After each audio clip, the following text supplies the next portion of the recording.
राम राम जी सारा ने। तो आज मैं थाने गंगा के बारे में बताऊं, गंगा नदी की महिमा। क्योंकि गंगा दशहरो आने लाग रही है, तो ज्येष्ठ के महीने में ही गंगा नदी धरा पर आई। तो इन महीना के अंदर अब चानन पंख में जो 10वीं बोले भी ने गंगा दशहरा का नाम हो जाने जावे। तो इन दिन सुबह भोर में जल्दी उठ के और स्नान करांगा तो गंगा नदी को जल डालांगा।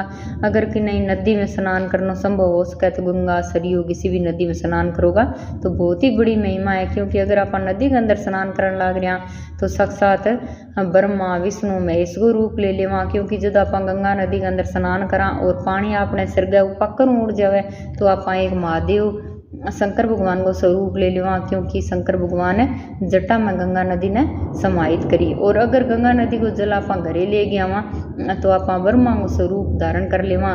क्योंकि ब्रह्मा जी गंगा नदी ने कर्कमंडल में धारण करी।